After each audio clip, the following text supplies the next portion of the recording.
Okay, well, follow-up question. Why are we not doing this podcast on motorcycles? That's what I've been saying this whole time. Hello, welcome to Fanfiction Theater. I'm Tristan from Quip Tracks. With me is a whole bunch of people.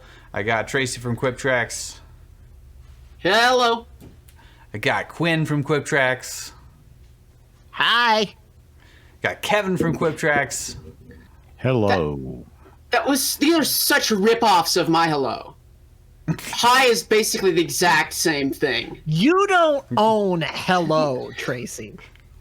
You're not Jessica Simpson or whatever. We've got Drew Brock from Drawback Productions. Part of Quip Tracks. We're all just enveloped in the Quip Tracks. It technically owned by Quip Tracks LLC, but And this is this is a Quip Tracks quick trap. You're just falling prey to a Quip Tracks quick trap. not so quick. Now available turns at out. Quick Trips. And we've got Michael T. Bradley, of course, from Ice on Mars. Hello, everybody. Hey. He's very excited to be here. That was the best hello I have ever heard. At least it was Bothering original, you, okay? Michael. All right, let me get somebody else. I'd like to change mine to a salutations. Just Okay. to stand out from the I crowd. thought about ahoy, ahoy, but then I was like, it's Ahoy, a little ahoy. too cute. There's so many options. There's really no excuse for us to be repeating things. I mean, There no he one's gonna is. go Anyang. One ahoy, sufficient. Annyeong. Yeah, hey. There you go. Speaking of too cute, I just wanted to bring up something from the Copenhagen Interpretation, which we started last week, and somebody had asked, is the connection that Christian and Jack Shepard, have the last name Shepard, and the main character of Mass Effect is Shepard, whether it's male or female, and I talked to the author of it, what's his fan fiction name, Morgan Lewis Morgan Lewis, and he said that he thought about that and he thought it was too cute, and so that's why it's not blatantly stated, because he pulled back from that. So, But did that inspire the entire thing? No. Okay, it's just a coincidence. Okay. Yeah. So He Lost also- is afraid to be too cute. Also revealed something else. We had debated at length about whether Sawyer would ever say something like "Daddy-o," and apparently that was a line directly from the series. Yeah, it's actually not Dang to it. Bernard because he's Yeah. older. It's to Jin because it's from the episode where he's just found out that Soon is pregnant. So Okay. Daddy. That's not quite the same usage, is it? Because, you're going to be a daddy-o. Is that what it was? Sawyer just likes little nicknames for people. just- so He just That was said, his whole thing. "Hey there, Daddy-o." yeah, Yeah. Yeah, but it's not a general beatnik daddy-o. no. No. No, it has It's nothing not to That's do what with beatnik research Daddy-o. talk, It's- man. It's the royal To admit, Daddy-o. I don't know what Daddy-o Daddy-o. actually means. In fact, it Royal may be a daddy-o is cereal daddy's joke. O. Spitfire brings up the important question: do his beliefs align with Steve Plank's? And that is, I'm uncertain about that. All right, season 3, memories that become legend. And for anybody who, it's kind of fun to guess each chapter what it's crossing over with. But if you know anything about this, the names are going to give it away immediately. It's kind of funny because I was just looking through this long photographic expose of memories that became legend. So this will be kind of along the same theme. It will be exactly along the same theme, assumedly. All right. Elaine Tricand had the distinct impression that Brigitte had been avoiding her all day. Well, maybe not avoiding her specifically. From what she little could tell from that tight little ball of emotions bundled in the back of her mind, she got the distinct impression that Brigitte didn't particularly want to be around anyone right at this moment. Usually, that simple fact lead to one inescapable conclusion. Her warder Thank you. Her warder Thank was you. for saying lead. Yes. Her warder was once again moping over Geidel Kane. Typically, these bouts of depression were rare enough that Elaine felt it only fair to indulge the older woman her privacy. Oh, it's Seinfeld. Her privacy and allow her to mourn in her own way. I am also trying very hard to do my impression of Kate Redding, who does the audiobooks from the female perspective. Okay. However, Brigitte had been hiding out in the palace for the better part of the day, and Elaine felt that enough was enough. So she had collected Avienda for moral support, and together with a bottle of fine Murandy rum, she set off to find her wayward warder. With the aid of the... or her werewolf warder. With the aid of the with the aid of the ever-present Bond, it took them little time to track her down to one of the upper balconies overlooking Camelin's gardens. The tall blonde woman had been aware of her approach for some time and greeted her with a questioning stare, especially upon seeing the bottle of rum.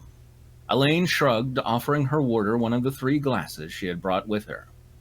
I think we should celebrate.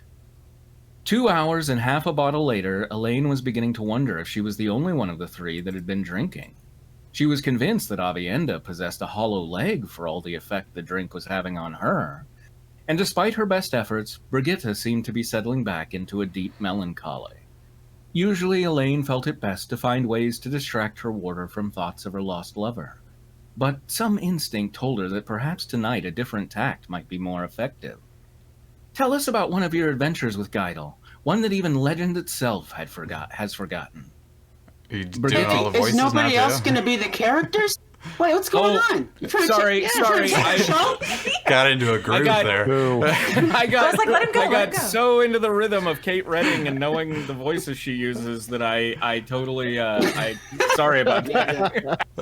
So what? So Just tell us what is the crossover? I'm not familiar with any of these. has no one in the chat guessed it? That's, These names are all above Wheel my of reading level. Time, World of Wheel, something like that? Wheel of Time. Wheel of Yes, Cheese? it's Wheel of Time. Robert Jordan's Wheel of Time. World of Warcraft. No. Wheel of Warcraft. Some kind of game show. Yeah. Warden, Right, this- Warful Warden? This is the new Newlywed Game. Kitty, do you want to? Oh, who? This is Elaine, right? Speaking? Yeah, she's a princess. Princess, right here. Okay. Tell us.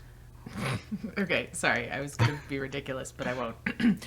Tell us about one of your adventures with Geidel, one that might even legend itself had forgotten. Okay, close enough. I think wow. I remember one. I'm sorry. What are you talking about? Listen, I'm sitting on the floor and I'm reading like upwards on a dark screen, so I'm just kind You of. could get a chair if you wanted to. Listen. Hey, When she says that legend has forgotten, so it's Will Smith, right? It's crossover that movie. Listen, I got real into it, and I Yeah. just kind of got into a rhythm. Okay, and Well, Sure. I think this is going to turn out to be a whole yes, thank Yu-Gi-Oh crossover with Joey Wheeler of Time. Nice. oh, Joey Wheeler of Time. I can't. That would be In nice. his time wizard, it makes sense. Let's get some Hey, do you jokes in the remember chat. that adventure with Geidel? The one that even legend itself has forgotten? Do you remember that one? No. Yeah, I remember. Come on, you. Let's go get Legend that of pipe. Joey Wheeler of Time! I play Geidel the Legendary. Brigitte gave her an odd stare, and for a moment Elaine questioned the wisdom of her words. But that same stubborn nature her mother so often displayed compelled her to continue. Please, I was raised on Gleeman Tales of Brigitte Silverbow. Am I reading that right? Okay. And the Yeah. legendary swordsman of Geidel Kane. The story of your love was among my favorites as a child. The legend simply smirked in reply and returned to her glass of rum. So this is now Brigitte. She's Okay, cool. imagine like an Amazonian. The truth is, I'll tell you. We all The know what truth they is, sounded like, right? your stories are probably more interesting than mine. The retelling always makes legends entertaining. Thought it was going to be enthralling for some reason. And it sounds as if our entertaining and engaging. intergaging. Copyrighted. And it foraging. sounds as if our story has been retold many, many times. Well then, tell us one we haven't heard. Elaine replied with her cutest pout. Brigitte barked a laugh. Bah! It's a hyena. You really have had too much rum if you think that is going to work on me. Save it for Rand. Rand Paul? No. Ayn Rand. Randall Thor.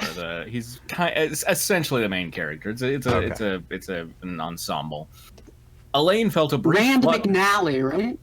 Did I cut out for a second? It's Rand McNally, right? Yeah. Elaine felt a brief flutter in her heart simply at the mention of his name, one she quickly stamped down with annoyance.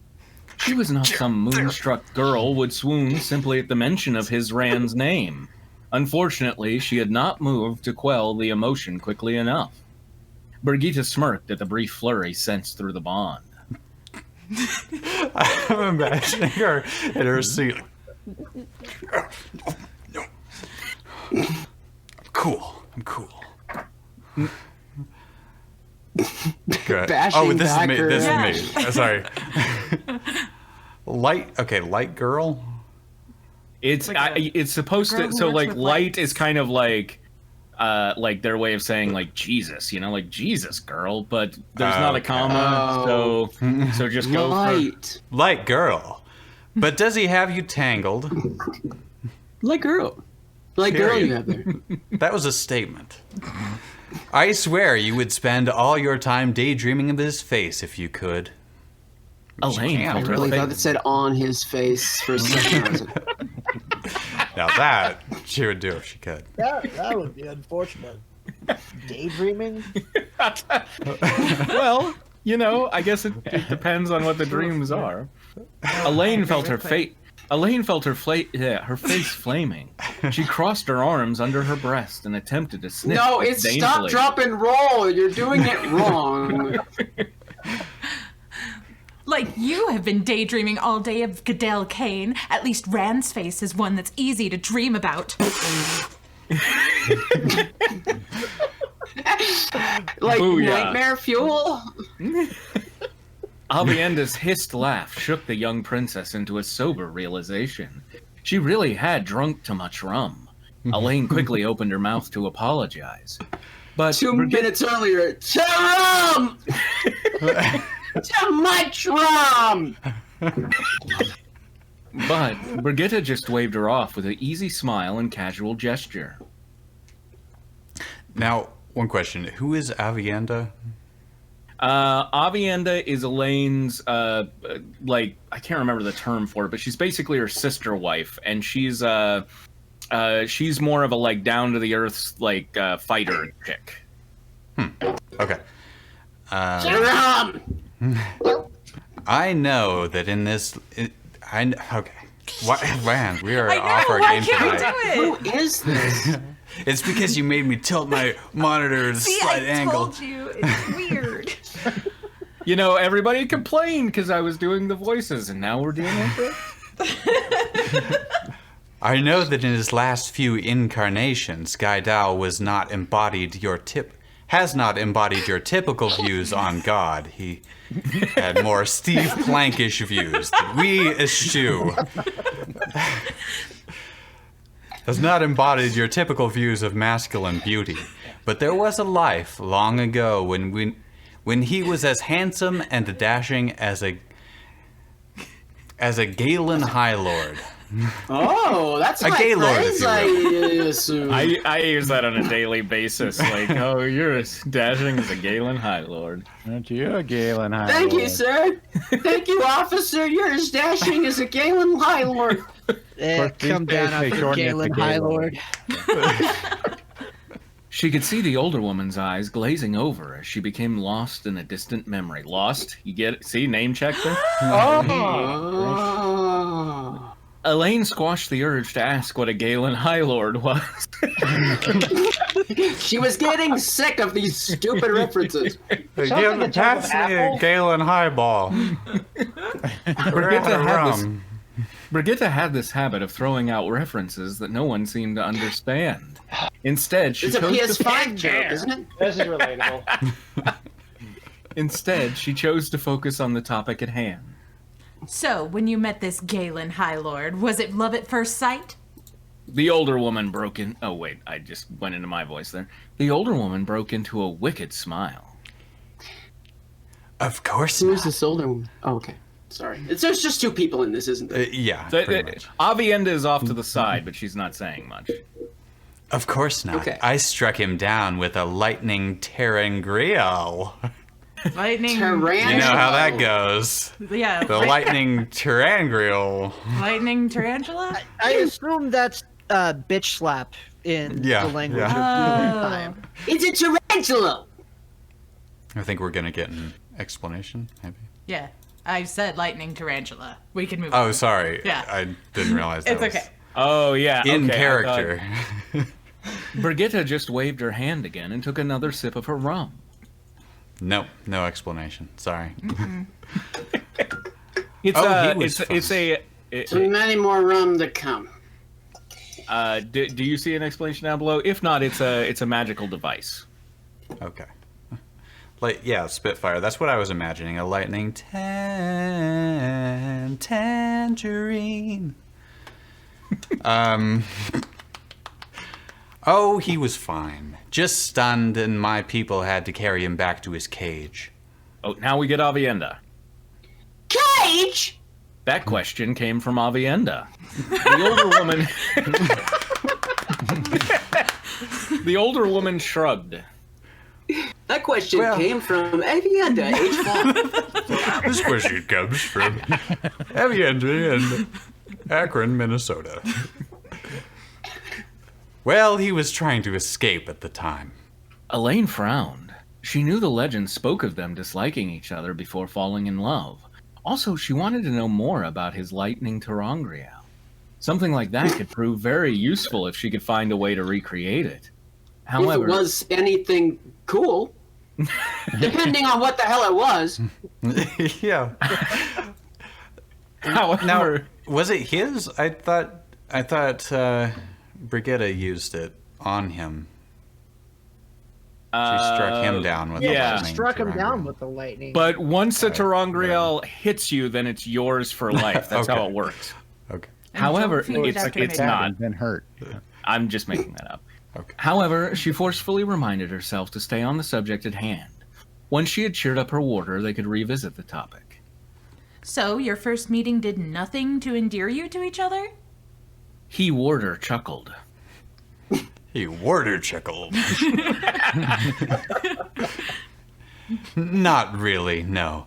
To make matters worse, we soon had him breaking and hauling rocks, and he understandably didn't appreciate being used as slave labor. I did try to make it up to him the next day by offering him some extra water beyond what we were rationing the prisoners. See, that's all it takes. Can we just get some extra water to our black brothers and sisters to just finally be done with this? Quiptrax attacks the problem of reparations. Avienda nodded in her approval. Water. He must have seen the honor in such a gracious gesture. The blonde woman smirked in response. Wait, we didn't get a full, lengthy description of everyone's hair color. Yeah, here's the blonde woman. Yeah, the It's raven-haired Brigitte. one. Okay. Okay. Actually, he dumped the water out at my feet and then proceeded to take out 4 guards before we subdued him. Did they have a nice time? This is the Aiel woman is Avienda. Okay. But these are the actions of 2 enemies who have sworn blood oaths against each other. The look of pure shock on the Aiel woman's face was almost comical. But not We quite. should have just gotten there, and then we'd be laughing. Were your clans openly warring? The blonde-haired woman grimaced in reply. Oh, okay. It was a complicated situation, and my people weren't really in the right. I eventually helped him escape, then joined his people to deal with a greater threat. Our relationship remained Strained for some time. Oh, strained. I like that you really, because there are a lot of dots in that ellipsis. Yeah. Brigitte smirked and began ticking off items on her hand. Well, he and one of his friends cornered and threatened to torture me for What is happening? I was counting off it was a dumb gag. I'm sorry. No, that's a good gag. I just couldn't see it. Yeah. Torture me for information. We skipped 3. He arranged to have another one of his friends constantly spy on me. 3 friends. And he attempted to organize a lynch mob against me. Of, I assume, 4 people. There it is. Elaine was amazed at the woman's indifferent grin. That last one almost worked. Fortunately, I had a few friends of my own to help defuse the situation. The sudden Diffuse admission... it. Not Yeah, we defuse gave them it. some extra Diffuse water. it in a solution. The extra water! Oh, okay. I get Well, it. she It's not a had mistake. she had a few friends who helped her see it from different angles. Yeah. The sudden admission stunned the young princess into silence as Brigitte finished yet another glass of rum. Even though the older woman didn't appear a hair drunker than she had been a few hours ago, Elaine was beginning to wonder. I really To the don't rum understand of days past. I really don't understand how this story is going to end with the 2 of you falling in love. I understand, see? Yeah. You would be surprised. Brigitte was already refilling her glass. Sorry. We had to start working together and quickly found that while we didn't particularly care for each other, we enjoyed trading quips and trying to verbally best one another. Is this a Quip Tracks crossover?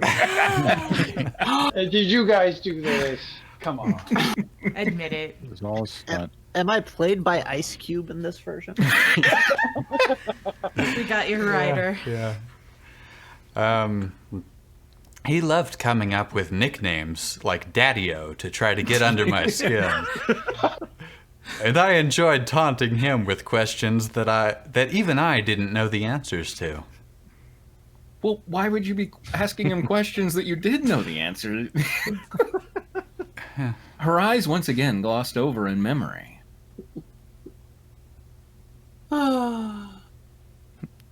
But even then, Okay. we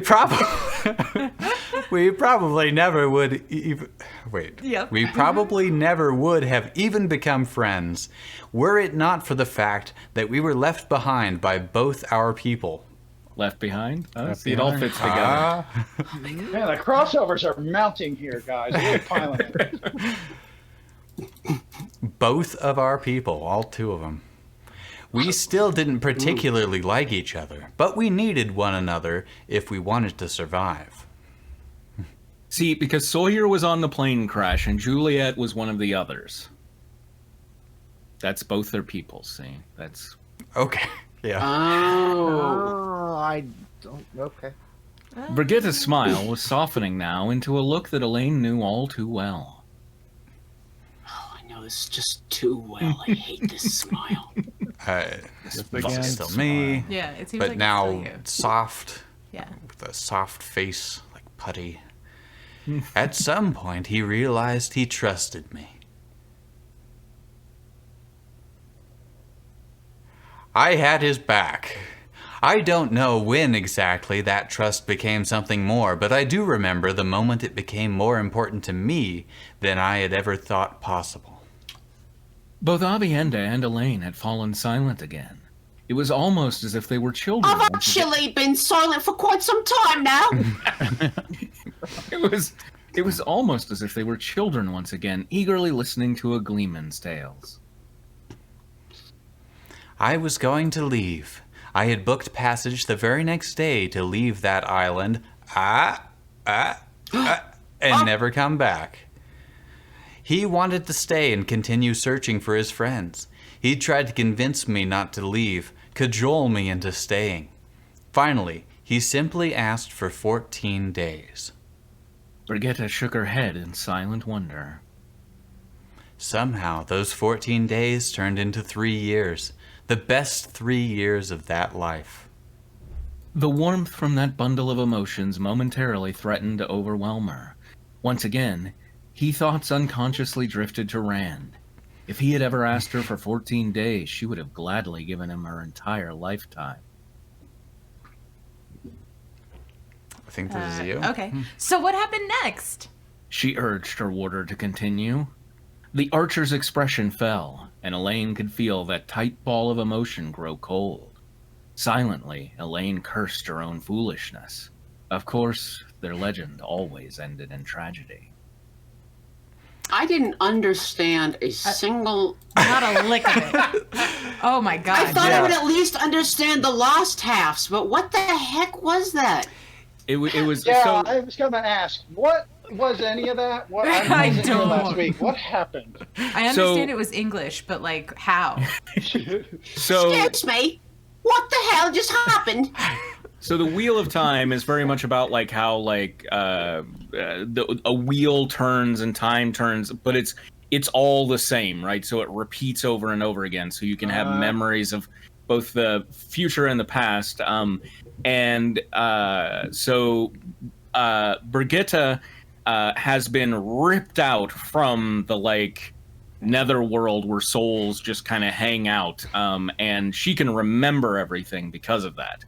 And so she's remembering a past life where she was Juliet and Geidel Kane, who is her like lover, who comes back again and again, and they always fall in love, and it ends with tragedy. And so that's Sawyer from so it's Sawyer and Juliet in Lost, as a previous and how incarnation. Did you know that? Did you know that from talking to the author, or? No, I mean from watching Lost, and from reading Wheel of Time. Okay. I mean, I think the Lost section is fairly obvious. I get it if you don't read Wheel of Time. Was there something about him asking for 14 days? Was that a yeah, that's in connection the that's in the past where he's LaFleur, and he and she's supposed to go on the submarine back home. Ben is actually letting her go home, and he's like, just give me 14 days. And then it cuts and it pans, and it's like 3 years later. And it's they've completely built a life together. And then, of course, the other guys come from the future into the past and ruin it all. We want to do another season here? Yeah, I figure maybe two seasons a night is probably okay. 6 seasons in a movie. Is Bruschetta gonna be in this one too? No, we've got totally new. Bruschetta? I think most people will probably guess this just from the chapter title. Season 4, and Relative Dimension in Space.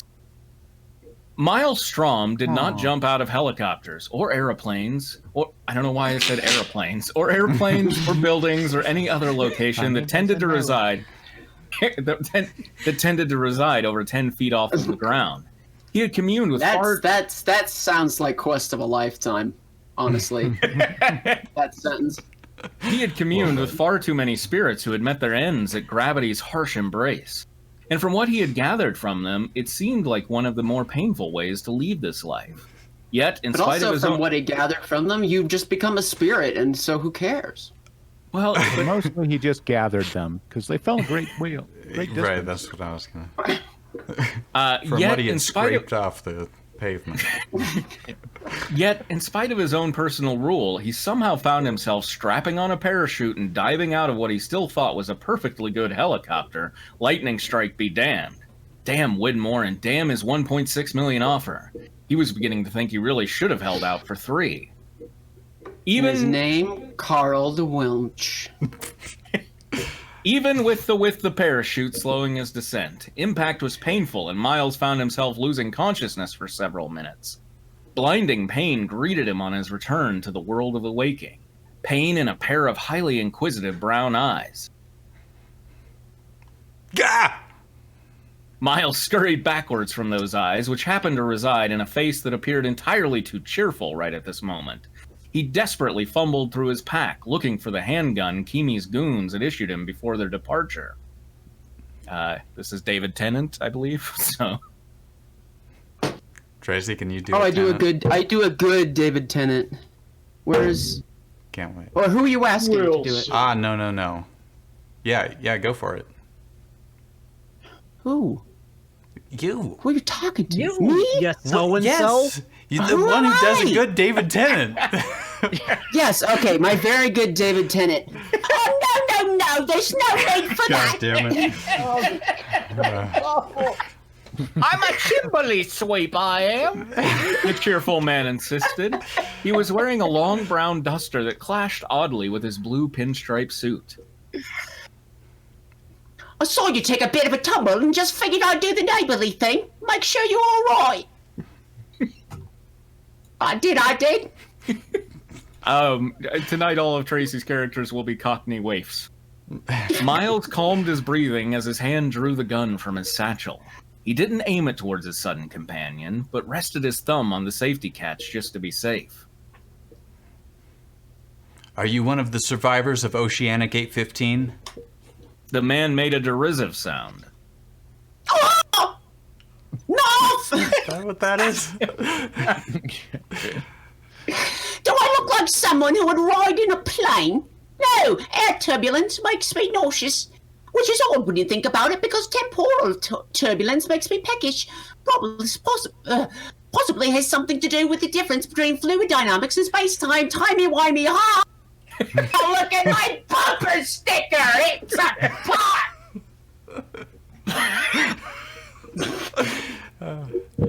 Okay, who are you then? Miles managed to pull himself No, to his feet. I'm not doing this. I am not. I will not do this. All right. Who I don't even are watch you? this show anymore because of this. Does anybody else do a good David Tennant then? Miles managed to pull himself to a seated position. He had a headache brewing, and this guy wasn't helping that situation at all. Do you want to take over? I'm Why the not, doctor. King? Oh, okay. You are I'll doing do it. All right, Okay. I'll do it. Just I'm the the doctor? doctor. Just the doctor. He's not doing it. Oh, thank God. Yeah. No more Doctor Who. He Oh, replied. good. He replied That's with good. he replied with a cheeky grin and a wink. Okay, Doctor. If you aren't one of the survivors of Oceanic 815, then who the hell are you? Maybe this guy was a native that could give him some information on Ben Linus. The quicker he could find his mark, the quicker he could get paid. I was just passing through, really. Needed to fill up old girl's tank. The doctor jerked his thumb over his shoulder in an odd blue box that Miles had not noticed until that moment. The vintage structure was so out of place among the windswept cliffs that Miles had to wonder for a moment just how hard he had hit his head on landing. Am I the taller man? Yes. Yeah. Okay. Well, I mean, Miles isn't going to stop off in Cardiff. True. Okay, but I just thought Miles is probably taller than this And guy's. David Tennant? Maybe because He's Tennant not- is standing. Yeah, but he's not Miles. He's not even 1 mile. Oh, God. Hey, He's only miles 10 on the ants. doctor are inches on our fingers. He's only 10 ants. Normally, I like to stop off in Cardiff. Nice big temporal rift for her to snack on there. But variety is the spice of life. The magazine is my favourite magazine in all of space and time. And I must say, The taller man gestured grandly to the area around him.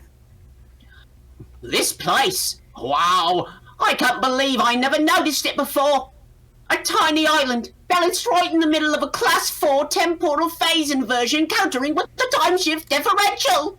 He was grinning like an excited child now. Who's this? It's still you. It's still him. It's still you. I just had to drop by and take a look. Miles made a mental note never to leave this guy and Daniel alone in the same room together. Well, And to also never leave lions and Daniel alone in the same. I think it's a Bible crossover. although that one did actually work out pretty well. We're not okay. What are we talking about? I mean, it was okay. It was all right. Well, I'm glad you are fascinated, but my friends are going to be here soon. So you might want to have a better explanation of who you are and why you are here, because they aren't nearly as patient as...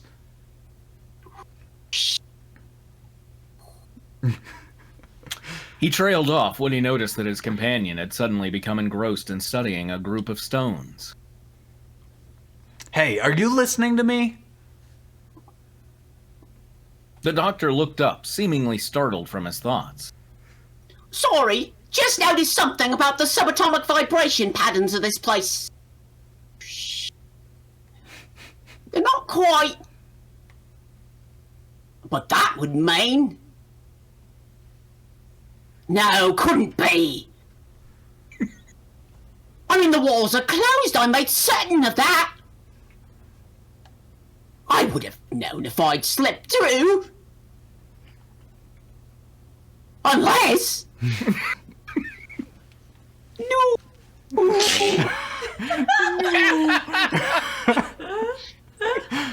Oh my god. He jerked to his feet so suddenly that Miles reflexively drew his gun on the gangly man. His companion held his hands out away from his body. Okay, now hold on. The taller man and the gangly man, those are from X-Files, right? Jangly God. man's from Scary Tales to Telling the Daughter. His companion held his hands out away from his body in as non-threatening a gesture he could manage, while the expression on his face reflected that of a deep discomfiture. Deep discomfiture? Did we just learn a new word tonight? Deep discomfiture. That was the original. That was the first draft of Deep Hurting. Yeah. Deep Discomfiture sounds like a really good band name. It does. We're wrapping those up. We've got so many band names from all this. This is Tennant speaking, right? I think. I'm sorry, but I don't think I should be here. His brow knitted together in deep concentration. Something has happened here, or is happening, or will happen to set the timeline in a state of quantum discomfiture. I don't think I could have come here otherwise. But I need to leave quickly before I encounter the apex of events and my observation has a deterministic effect. He turned to leave once more, prompting Miles to his feet. Hey, wait up. You aren't going anywhere. Not until you've answered my questions. The doctor simply continued walking back up the hill towards the strange blue box.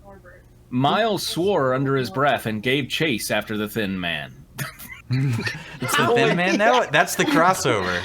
You know, It's his X-Files. And Brigitte- Doctor Who just knows that he's not supposed to be in this fic. Yeah. You know, Brigitte went like 37 times being called the older woman, and the doctor has gotten like 9 different adjectives now, pulling his parachute along with him. Despite the added drag, he managed to close the distance between them in a few moments. I said stop! He yelled while reaching out to grab the other doctor's arm. In that moment, he knew he had made a mistake. Images bombarded him, voices, sights, sounds. 1,000,000 dead faces stared up at him as the very skies burned. Miles dropped to his knees, momentarily overwhelmed. The images just continued. He saw this man, heard his voice, watch him die, not once, but several times. Each time he wore a different face, but it remained the same man. He saw him die of old age. Anomalisa? It's an Anomalisa crossover? It's a what? Anomalisa? Okay. That one's beyond me. He saw him die. It's a Kaufman stop animated film. All right. He saw him die of old age, head trauma, a gunshot wound complicated by surgery, poison, a fatal dose of some kind of energy he didn't understand. It's Archon energy. Miles stared up at the doctor's face in confusion, but he no longer simply saw the young man with brown eyes and wild straw hair. He saw an aging, austere gentleman, an impatient professor, a manic, curly redhead, a calculating, grim visage, a long, sad, angry face. Each image came and went, causing the world to... Ran out of adjectives. Have you seen his angry face? That's another good band name, Long Sad Angry Face. They have to- Michelle? That sounds like a bluegrass band. They play a lot of colleges. Each image came and went, causing the world to tilt on its axis. This man, this strange Is man, that what carried causes this... the world to tilt on I'm its not axis? sure. I always I wondered. think maybe the causality's a little backwards there. I don't think we can assume that caused.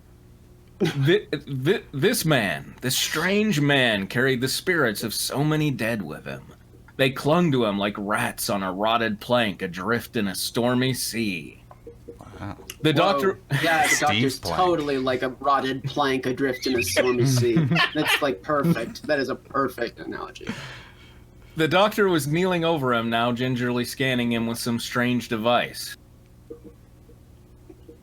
Sorry about that. Acute necropathic activity in the frontal lobes, I see. I can't imagine that makes me very much fun to be around. Miles shook his head and managed to gasp. No, it doesn't.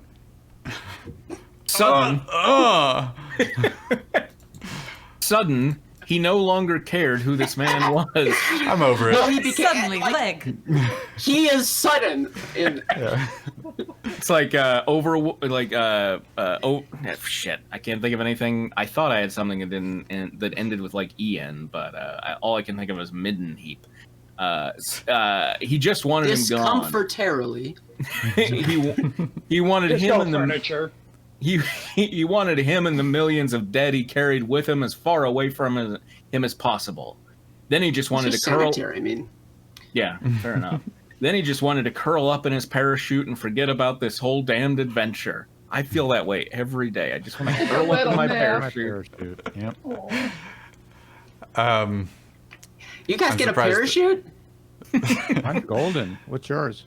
I'm surprised there's not a cue to play. They phased out. See, when we were going to high school, there was a book called "What Color Is Your Parachute?" And now you guys are just left out. You're going to plummet.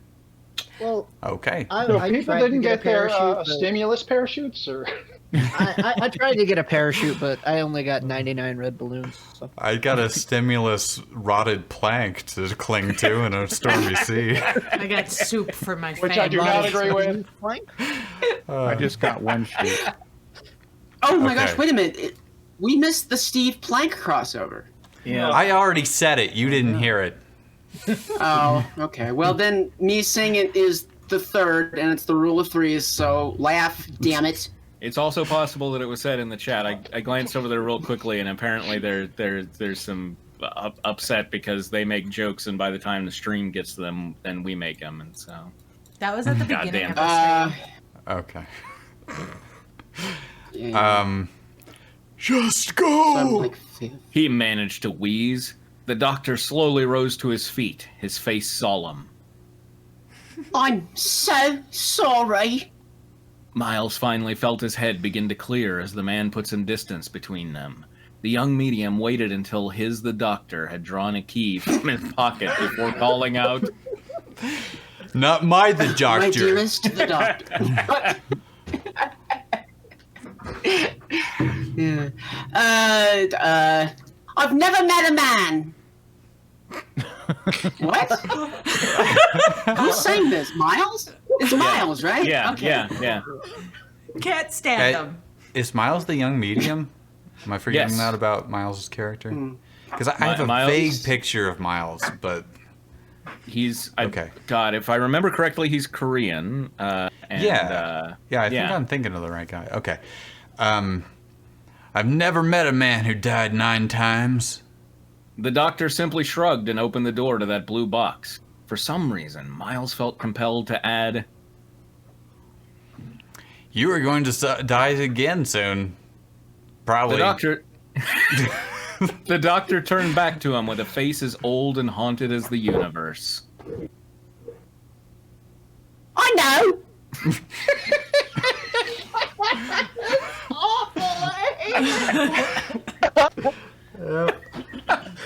All right. That was like season 4 like of the Party Down. Copenhagen. Where it's like, you'll never work in this town again. I know. No. It's confusing. I know. All right. We'll be ready for 5 next. Okay. Now, the next one I have open is Ultimate Betrayal, Sweet Revenge, the continuation. We aren't gonna. Are we ready? We aren't gonna work on some Miradero Mystery first. Okay. If you want. I mean, no, we can. You talked me out of it. I was all ready for Miradero Mystery. Okay, well, all right. Let us know in chat if you have strong feelings. I will open. I mean, Not as strong. I think we should do at least one chapter of Miradero Mystery. All right. It's the Pal's Decision. Is that right? No, that's what we read last time. Yeah, the Wild They're Mustang. bored. The Wild Mustang. They're wild and crazy Mustangs.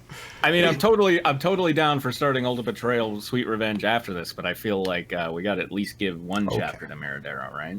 Spitfire agrees. At least a little bit of Marinara Mystery. Delicious. It'll go There you so go. well It's with the that bruschetta secret from ingredient. earlier. Yeah, exactly. It's the oregano. Don't All right, away, that's okay. the mystery. I'm having You take away my mystery, you take away I'm hope. having a Deep discomfiture. deep Yeah, okay. discomfiture right now. Yeah. No. I know. Today, Prue, Abigail, and Lucky have a. Oh my God! This reminds me. So we have to look up and see if there's any fan fiction for a show called Pup Academy. It's it's fucking talking dogs going to school to be the best dog that they can be, or be the best like man's best friend they can be. But there is like a ridiculously overcomplicated backstory to everything, and the dogs teleport to the magical school. It's kind of Harry Potter with dogs. They teleport to the school through fire It's a fire cartoon, hydrants, right? So they spell Let's Harry assume it's a differently, and it's cartoon. the same. Yes, but no, I swear somebody asked a question in there. Was there? No, I just was that saying if it's it's a Harry Potter cartoon. with dogs, it's Furry Potter. Oh, there you go. I was Sure. saying it's Good joke, don't wanna skip H-I-R-Y that. Potter. Gotcha. Okay, so so the dogs teleport there through fire hydrants, and Misha made the jokes like, so do the humans go through toilets? And god damn it, sure enough, a few scenes later, we get to see a grandpa like, now just hold on to your magic dog tag and jump into the toilet, little Morgan. And it's so goddamn bizarre. I mean that does happen in Harry Potter. They do go into the toilet like several times throughout the series. Wow. Anyway, okay. JK So was telling us where her I mind was looked. going all I along. looked. In the P's and cartoons, we got Paw Patrol, we got Pound Puppies, we got Puka. I'm not seeing. Pup son of a bitch. Academy. I did find a site that had an alternate season 2 to it, but they only had one chapter written, so I was like, F that. Anyway. Okay. Pup Okay. Academy? Pup Have you heard Academy. of Pup Academy? It's not Is a it a cartoon. It's cartoon? live action. It's live action, yeah. Oh yeah. Oh, like that Air Bud is what style? I was. It's from Airbud Studios, in fact. Oh my gosh, of course it is. They suck. Man. TV. I used to think Air Bud was cool, but he's sold out. I'm still not seeing it in TV. It is TV, right? It's not a movie. Right, yeah. Yeah. They have two It's not seasons so some far. art film. No, and like the first episode is 45 minutes long. Like it was like, is this a goddamn medical drama? Like what is going on? It's so bizarre. Oh, and they have a game like wizards and yes, witches. kind of, maybe. I don't know. They didn't do much magic. One of them is they have magical like There's magical sparkles all Yeah. over the damn place. You telling me there's no magic There's here? glitter everywhere. What's sparkling then? Maybe that's the character named Sparkle. No, they're But vampires. sparkling is my Sparkle tummy. is I do approve of the poodle. The fire hydrant is sparkling, like big glow. oh And right then right right. there's They a just trail peed on of it. sparkles going Right, because- into the sky. Huh. We didn't get to that, but He's anyway. peeing with the angels now. Also, quick shout out, thank you, Jessie, for the tie on again. us now. She crafted Oh, I this can see for it. Christmas. We can't see it. I have to go on. Oh yeah, Twitch. yeah. Well, so In any case, I just wanted to mention that it's we'll find something at some point, I'm sure. Today, Prue, Abigail, and Lucky have a Frontier Phillies meeting, so they're going to be busy. Which means that Libby and Storm Dancer are exploring together, but they have to be careful in the wild. Libby, of course, is fully prepared to deal with any wild animals, of course, that might go after her and Storm Dancer, but better safe than sorry. Better safe than sorry. Oh, that's true. Better safe than sorry. first, then sorry. That way you got them both covered. Now wait, I'm curious. Is Storm Dancer prepared? We know Libby is, of course. Of course. Apparently, one the else implication is not. They're all dead by the end of the chapter. Maybe Livy's safe and then Storm Dancer's sorry. Maybe that's the... Maybe Storm Dancer's riding her through it. So it doesn't matter. All right, who's Libby? We really need to write this down because I have no conception of this character. Kristen is Libby. Drew's I think. name rhymes with his character, lucky. but none of us are. I think I was Libby. Libby's the OC. Is that Yes. Yes. No. what I'm remembering? Oh, Yeah, right. well- Yeah. Right? Yeah. Yeah, she's either an OC or from a different franchise. Yeah. Okay. And that being the case, it makes it slightly funnier that it's Libby, of course, is fully prepared. She's an author insert. Of course she's going to be prepared. Hopefully I can get some answers today. Libby said to Storm Dancer she wanted to know what caused her to go back in time. Storm Dancer, on the other hand, she wanted to find the wild Mustangs and get some answers of her own because they want her girl. They want her, girl. I think it's supposed to be. The duo walked for a little bit and found the spot where the pals had discovered Libby when she first ended up with the wild herd. This is where I was. This was where I was found, but I don't see anything. Libby mumbled, Storm Dancer, Can we get that sniffing bum around. layer, please? Okay. Well, this is where I was found, but I don't see anything. Libby. Very good. That was a That was more jowlier than mumblier, but okay. Libby mumbled Storm Dancer was sniffing around for clues and found something. Storm Dancer got Libby's attention and showed her what she had found. That's my pendant. Libby said with a smile she was happy now. The pendant had a horse with a horseshoe around it. Libby thought that she had lost it, which upset her since the pendant had been a gift. Only, Libby never knew who left it for her. Thanks for finding it, girl. Thanks for finding it, girl. Libby for said to finding Storm it, girl. Dancer the horse watched her girl put it on. The pendant glowed for a second. You'll be happier here. A mysterious voice said Libby and Storm Dancer looked for the person who said that. That was not normal. Libby whispered. Laugh. Do you have a laugh track button? Do you have a laugh track button? Oh, shit. Hold on. Do you think she's also going to say, time to go? We've got company. Let's get out of here. Is it just like Child Protective Services talking to you? They got a The crowd really liked that one. That's the American foster system, is they just wake up in the middle of a horse pen with a little recorded device that says, you'll be happier Oh, here. sorry. Michael is frozen in a salute. Salute to the troops. Okay. But a different troops than you're thinking of. Michael's got a migraine on the turned- stream right now. That off. Okay, so are we doing the laugh track or should I continue? See, I did the laugh track, and I think Stream heard the laugh track. I'm Okay. gonna. Discord back- can't hear the yeah. laugh track. Gotcha. Libby whispered. Stormdancer snorted in agreement. Just then, a gunshot rang out, causing Libby to jump in fear. Stormdancer moved closer to the girl in order to comfort Libby as she was shaking in fear. Are you still frozen? What? That's fine. It's a great freeze to me. In perpetual, like, grimace. I've been shot! It's just like... It should be your new avatar. Someone find who shot me! It's a Miradero Mystery! All right, where are we? Libby's saying something. Shit. Where did that come from? Libby asked in worry. The two of them didn't have an answer, however, they started to hear the hoof beats of other horses before they turned and saw Spirit's old herd. Stampede!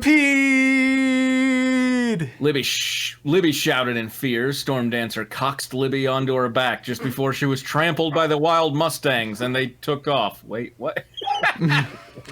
Wait, whoa. This maneuver is called the cox. Wait, she was trampled by them? Yeah, and I guess Stormdancer. Oh, was she safe then? Sorry. Stormdancer's just carrying her corpse now. Libby wanted to know why the herd was running away. Oh, this is something new. Get them horses. Get them horses! A southern voice shouted. Libby looked behind her and gasped in fear. The man chasing after the Mustangs was none other than Grayson, the meanest man in Miradero since he abused any horses that he owned or captured. Grayson's after I'm not gonna them. be Grayson. I didn't realize it was Grayson, and I will not. The man is scum. The sickest, most horrible man in Miradero. Play Grayson. Yay! That's what I was getting to. You should be the scum. With that introduction, Grayson's after them. Libby shouted in fear. She was afraid of the man since he reminded her of the crazy man that had tried to kill her and her classmates. Even though she was afraid of Grayson, Libby knew that she had to do something. Try and locate Smoke. Libby told Stormdancer they found him at the front. No, he was on the water. Smoke No, looked it's because they're trying to find fire. in the sky. Smoke looked happy to see Libby, but had to focus on saving his herd. I got an idea. Libby called to Smoke. He looked interested in her plan, so the herd followed her. Maybe he's just like, holy shit, you look like you got trampled by a pack of wild Mustangs. Libby and Stormdancer got the herd to go one way before getting Grayson to follow them. Okay, this is. You're in trouble, Missy! Grayson shouted in anger. Libby smirked. Am I? Libby called back. She and Stormdancer managed to egg Grayson on by insulting him, which led him to pulling out some rope that he had on him. No, I'm gonna get that rope. I'm gonna pull it out. I thought they egged Grayson for a second.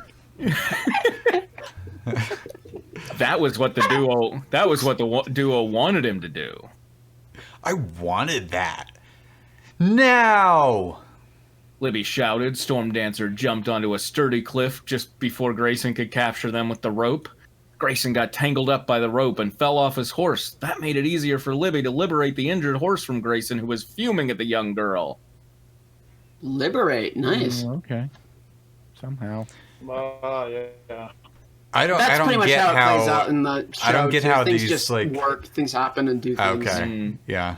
I don't quite see how the lasso misfire could like backfire like that, but It bounced off the cliff edge and hit him in the Yeah. face.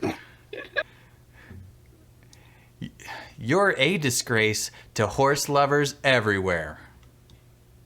Libby said with a frown. She stood over Grayson and glared at him while he glared back at her and Stormdancer. As Libby I and picture him like a mummy, you know, it's just his eyes looking out of the coil of rope. Yeah. As Libby and Stormdancer rode away, Grayson swore that he'd get back at them, but they ignored him. Let's find the herd. Libby said with a shaky breath. Once they found the Mustangs, Libby went to check on them, which the herd let her because they knew that she was a friend and she'd be gentle with them. The horse that Libby saved from Grayson was among the Mustangs, then realized that the horse was a mare who have been badly abused by the awful man. Libby gave... Whoa, I did not know where this Just a sentence few was going to end. paragraphs ago, we were getting liberate, and I was like, "Whoa, Yeah. pretty good words, pretty good." Libby gave the mare now named Bella some apples, then got her to drink from a river. Also, she named it Bella. Yeah. You mean Feeling she led better the horse to water and it drank? It's crazy. This is just crazy. Libby cooed sweetly, Bella neighed happily to her. That's good. Libby replied happily. She wanted to let the herd know that she would always protect them from Grayson and knew the only way to do so was to show it. Play Warriors by Aaliyah Rose. What is this? Libby has to sing to the horses to show them that she Right. will always protect them from Grayson. We're warriors, All the unstoppable. best horse trainers do it through music, yeah. We feel the evil coming and shadows all around. Danger surrounds us, but that won't bring us down. We're on the edge Making my head hurt. of greatness, turning darkness into light. We're right beside you, ready to fight. We must be strong, We must be strong. and we must be brave. We must be We brave. must be brave. We gotta find every bit of strength that we have and never let it go. We're bound to the struggle with mighty sword and flame. We'll never fail you when you call our name. Together But your we'll horses, be so you won't. hero is. Yeah. Together we'll be hero is, joining forces as one. Strong as the steel we carry, we rise like the sun. Is Libby packing? Strong as the steel Yeah. we carry? I think it's a sword. Which, Yeah, blades. she has a sword. Giant Yeah, she has a big blades. knife. It's like a Bowie knife. All right. As you be know, swinging my she bow. came prepared for any That's true. what animal, whatever. Well, of course. We must be strong, We must be strong. and we must be brave. And we must be brave. We must be on key. Yeah, I gotta be on that do key. that. We gotta find every bit of strength that we have and never let it go. 'Cause I we're know. warriors. We are unstoppable. Nothing's gonna get in our way. We are gonna win in the end. We must be strong. And we must be brave. We must be brave. We're gonna find every bit of strength that we have and never let it go. We must be strong. We must be strong. And we must be We must be brave. brave. We must be We brave. gotta find every bit of strength that we have and never let it go. We must be strong. We must be strong. brave. We must be brave. We're gonna reach inside. Till still together and fight, never let it go. We must be strong. Nothing We must be proves. strong. Nothing We must be proves. brave. Sorry, I felt I owed you two. So, Nothing proves with like visuals I'm gonna protect horses than that song, I think. Yeah. yeah. At the end of the song, Libby smiled at the wild herd as they looked at her. That's my promise to protect you. Libby told them. Smoke and Cherry walked up to her. They nuzzled Libby and Storm Dancer, letting them know that they would protect the duo as well. This made them very happy With to know another that they song. have- this made them very happy to know that they have friends out here. Yeah. Soon it was time for Libby and Storm Dancer to head back to town, even though Smoke wanted them to stay. He knew that Libby wouldn't survive in the wild like him. We'll be back. Libby told the herd. They whinnied happily as they watched the duo head back. We'll keep that promise. Libby Oh, whispered sorry. to her. We'll keep that Oh, I'm sorry. I thought we was- We'll keep that promise. Libby whispered to herself. She had to keep it. Yeah. On the way back to town, Libby and Storm Dancer caught up with the pals, so Libby told them what had occurred not too long ago, and they were surprised but also worried. Prue told Libby that she would talk to her dad and the sheriff about Grayson since he was already in trouble for trying to steal Al's horses from the barn a few weeks ago. From Al's horse barn? Grayson was hanged later that week. The four girls parted ways. Lucky and Libby made it home in time for supper, but while she ate, Libby wanted to meet the person who had sent her back in time. Libby shivered since she had a feeling that the person who sent back in time was the one who also saved her, but hoped the person was friendly when they meet. New chapter done! I don't own the song in this chapter, and it's the full theme song to She-Ra and the Princesses of Power. Please review and no flames. Also, Bella belongs to me. Bella is mine. Lay a hand on Bella. Okay. You'll contend with my power and my bravery and my strongness and the My reaching steel. inside and every bit of my strength. I'm gonna rise like the sun at you. Etc. I'm as strong as the sun. Okay. We ready for Ultimate Betrayal? Let's go. We ready to get Sure. betrayed all over again? Yeah, who wants to be the narrator on it? I'll narrate this one. Okay. And Tracy, do you want to illustrate? I have like 2 characters that I want to voice, but that's about it. Like I want to do Damien, and I can't remember the other one, but I don't think I'll let you know if they come up. Okay. And Tracy also has a good Ash. I could do Ash just to keep it in canon, but I think it's time that you stepped aside and let some younger people fill your shoes. All right. So, I'm sorry for reading ahead, but just the names are making me laugh. I can't wait. This is great. I love it. Let's go. Let's do this. okay. It's gonna be this will be a real. Well, not sure it's gonna live up to that hype, but maybe it would have. It'll be terrible. Everyone, turn off your computers. Don't tell your friends. End the stream. Could you do me two favors? Oh, This sure. up, we haven't been reading this, I have we? could. And grab me. It's a sequel to something that we did read because the thing that we did read stopped after the 16th chapter. Yeah, quick backstory. okay, Ultimate 17. Betrayal, Sweet Revenge was a Pokemon fan fiction. It's where we get Scum Pikachu. Scum Pikachu's in the chat, please. And basically everyone betrayed Ash Ketchum and told him he would never be a champion. He's never going to be the best, like no one ever was. And he should give up. And he flipped out and he took Mewtwo and a lot of Pokemon to take over the Silverhood region. And there's Scum Pikachu. And he devised this tournament to bring them back together 15 years later. And it just spent the whole time like conniving ways to humiliate them. And Pikachu's famous suggestion was, we could make her look like a whore, which they did. And but apparently so it's she kind of actually like a was crossover between Pokemon and Dr. Fibes. Not familiar with Dr. Fibes, but Okay, that's the old people reference for any old people on here. Any Abominable old Dr. people? Five. Any old people tuning in to this Twitch stream? By the way, Tristan, I finally exploded. So if you want to go ahead and put Tracy up or something, then... Yeah, Tracy, I didn't somebody catch if you were referenced going Warriors. to Yeah. do illustration. Come out and play, yay. I Also, didn't Smith- hear what you said, Tristan. Are you going to do illustration for this? I want to be Ash. I want to be the very best. Best you can be.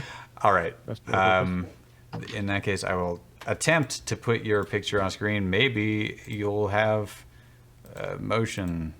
Oh, that is No, something else that I what the wanted to hell is mention. going That on? on Fanfiction Theater, you can put an image to like be like the story image. So if anybody has any fan fiction ideas, or fan art ideas, I meant. Gotcha. Okay. I think it'll be cropped weird. Yeah. Do you want to be in the picture or not? It's your choice. Do you want to be in the picture? Just be in the picture. Be in the picture. Discord is being Okay. weird, I'll and I It can't minimize the little thumbnails on the side. So we'll see. Can't stop the rock, and you can't minimize the little wheels on the side. Exactly. Oh, Quinn, there's one of the little rats. Yeah, it's Data. Data. See what we get here. Okay, you're in motion. That's actually not bad. Okay. The other part to this is that it's a continuation from an AI prompt that's added another 1 year time jump and a mysterious organization known as the Necromancers. And you used this directly from that, right? This first paragraph? Yes. Okay. Yeah, and chapter 18 also has a little bit from a different one. Right. Okay. Oh, you used two separate AI continuations? Yeah, Misha tried entering in. I can't remember. Maybe one of the things that I shared or something, and it came out with even weirder shit. And I was like, okay, I can use that, but stop giving me stuff. Okay. Okay, so we're beginning at chapter 17 of Ultimate Betrayal, Sweet Revenge. 1 year passed. As the members of the Shadow Pokemon Corps stood in formation on the fields outside the stadium, they were met by a man in a smart suit and tie. He wore dark Ray-Bans and had long black hair in a ponytail. The man was the leader of the mysterious organization known as the Necromancers. He was none other than Mr. Johnson. Shit. Hey, you're now Mr. Johnson.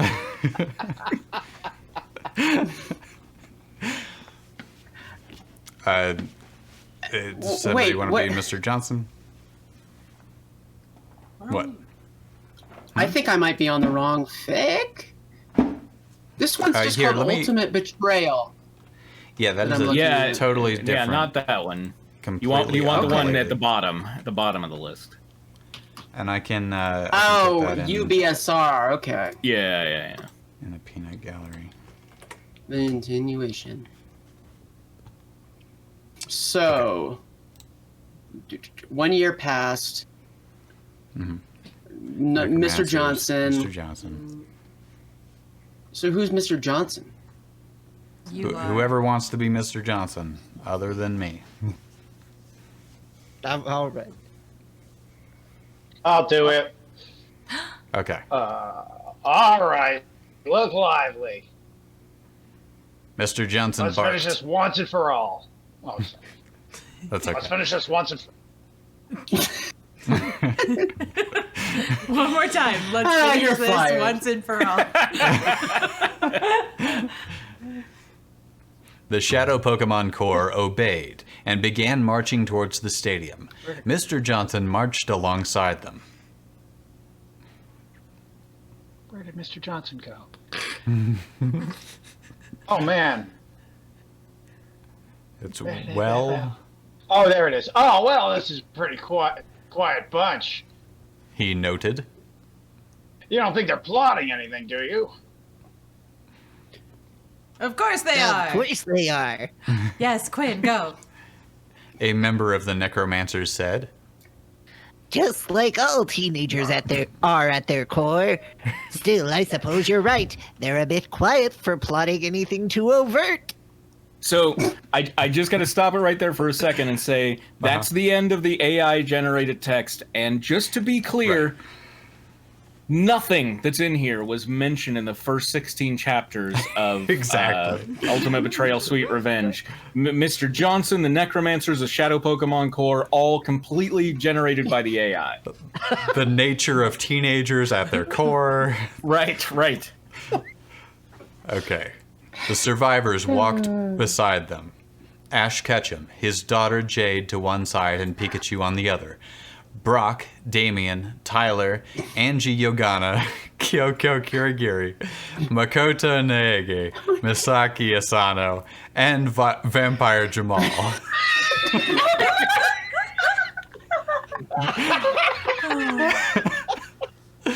Oh, that's good. Misaki Asano. Vampire Jamal. We just called Jamal. Ash's eyes darted around, taking everything in. They did not look up, though. He knew all too well what was in the sky.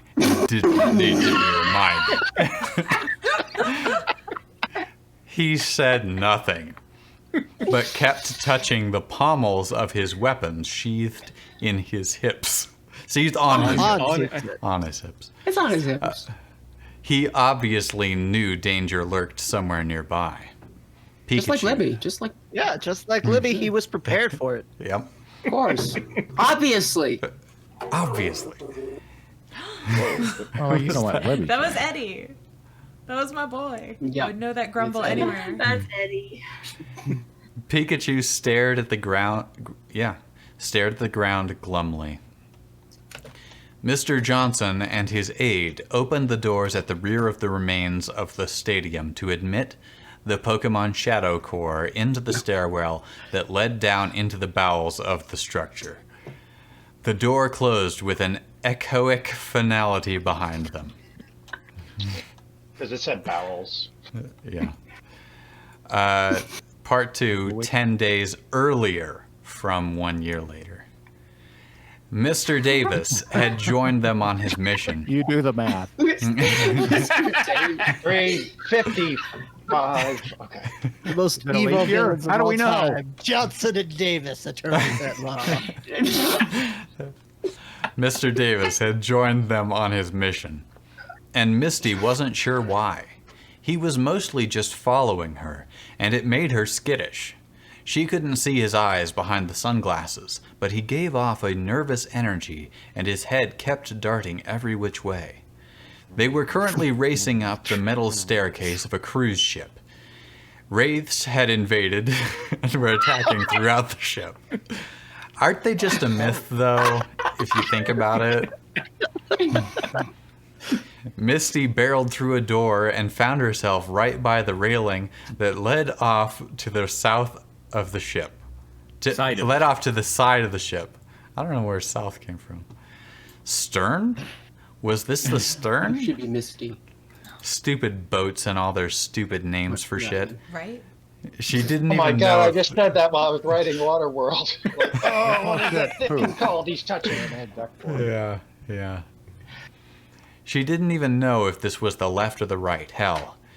She glanced both ways and saw no one. She felt a tap on her neck, a tap on her back, and saw Mr. Davis behind her. He angled himself so he was right at the railing and set his gaze level with hers while pulling out what appeared to be index cards. Because he's wearing sunglasses. Oh, They're Ray-Bans, everyone. Remember? Okay. I thought it was he set his gaze level. Wrote this? This is stupid. Oh, you're right. So he was right at the railing and set his gaze level with hers. He shook her. He shook the cards to get her attention, though he didn't look down, and said,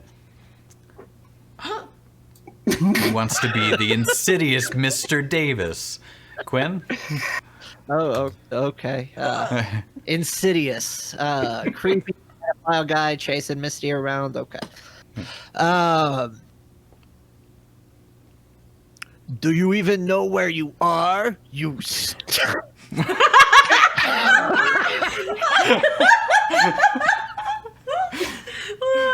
You stupid slut. Misty, you ignorant slut. It's Dan Aykroyd, yeah. Misty was totally confused and offended, but she glanced down at the cards. On the top one, in a huge messy scrawl, was, "Hit me so my sunglasses go overboard." She didn't bother to tamp down the rage. Oh, she honey, felt. they're already overboard. and did exactly as the card asked. Hold on. Jesse, do you want to be Misty? Sure. Do you? Now what? She started, but Mr. Davis grabbed her arm and pulled it down. Shh! He instructed. They watch my every move with the glasses on, remember? I found out it's more than that. They keep it on even when the glasses are off. This is my only chance. I have to warn you about what's coming. Everything you know is a lie. What? Misty hissed, uncertain how to respond. She started biting him. He licked his lips. You see, the necromancers. His face exploded into blood and bone, which splattered all over Misty. She began a keening wail as she felt the coppery effluvia, wow, nice, slide down her face. Someone's got a word a day calendar. Quinn, I was literally going to say that exact sentence. Holy shit. And wrote this in 5 days. She quickly wiped it away to see what had caused it. It was his face. We had a Mr. Johnson, right? Who was... It was Drew. Oh, yeah, that's me. Okay. That's enough of that. Said Mr. Johnson as he walked towards her, gun held in hand by his side. Gun held in a hand by his side. Which way? Now, can we trust you to finish your job in a proper manner, unlike this fool? This fool! He stopped, his feet placed firmly between Mr. Davis's splayed legs. Misty's gaze became as steel, and she quickly kicked a coltish leg out, knocking Mr. Johnson's gun into the choppy waves below. She ran away towards the bow, stern, the back of the boat. On the... shit, what was it? On the poop deck or the bowsprit or some goddamn thing. The Howard Stern. Okay, I just want to say Misty is a water type trainer. She would know True. what the bow and the stern were. She's water. Called She's not a out. boat trainer. This is completely unrealistic. But she definitely has been on the SS Anne. Yes. Yes, she has. Maybe this isn't so much like peering into her perspective as it's just the writer struggling. She saw Ash fighting a... Yeah, so on the poop deck or the bowsprit or some goddamn thing, she saw Ash fighting a ghost with his samurai swords. He was so fast with them now, she could barely even discern the actual swords, only seeing sparks now and then. The ghost was slowly but surely being torn to shreds, though not every slice hit. Nearby, Damien knelt over his Gengar, which had apparently died. No. Okay, so Slicing up a Pokemon? so no. There's a wraith. You know nothing. Okay, so Damien's one of the two characters that I want to do. It Oh, doesn't make any Gengar is not the ghost. Right, no, the Okay. wraith. Yeah. He's a ghost Pokemon, but he's not a ghost. Right. He's dead nearby. Maybe I should have put meanwhile to make it obvious. So he's It was kneeling bad. over a pile of shreds, which he's apparently he's dead. But we've shown that ghosts can be Pokemon. So are It's a there... wraith. Huh? It's a wraith. I think we're all Yeah, forgetting they that were Gengar attacking cannot the be ship. Yeah, hit with I don't the know, they Necromantic called it- attacks. Necromancer. Pokemon Shadow Core. Have you never heard of this stuff? Come on. You're right. I'm sorry. It doesn't make any sense. Damien yelled. They're ghosts. He's a ghost. How could they kill him? There we go. Oh wow. There you go. So F you, F all of you, you haters, you flamers, you damn preps. Oh, we're gonna get a cold steel the hedgehog rant here. Pikachu was nearby, zapping enemies as well. And Jade was cowering beneath one of those pipe things that looked like the top of an HVAC unit on a Tokyo high-rise. This is Misty. Oh. Guys! Misty yelled, running towards the very tip of the boat, firing to keep any wraiths away from her. Guys! Firing? Does she have a gun of her own? Was that established? She's got a gun. Maybe. I know she kicked a gun into the choppy wave. Well, who knows? With a Because I mean, cultish leg. teenagers at their core, you know. Yeah, I know. They They're got always guns plotting. all over the place. It's Okay, The this kids, is Mr. Johnson. They all have guns. And they never put the safety on. And They have vending machines in the bathrooms in the high schools. Guns. All right, are we the need best. Mr. Mr. Johnson Sanitary to set, napkin and a please. Colt 45. That's a Mr. Did we Johnson lose? said. Okay. He says, ah. Yes. This is the rewrite. Okay. let's try it again, Drew. This time. Just have fun with it. You know, just go nuts on this one. Yes. Nice work. Mr. Johnson said, his gun now put away. What propitious circumstance. Perfect. Ash destroyed the wraith he was fighting and looked at Mr. Johnson, huffing in huge gulps of air. Mr. Johnson approached Damien. Would you like your Gengar back, son? Yes.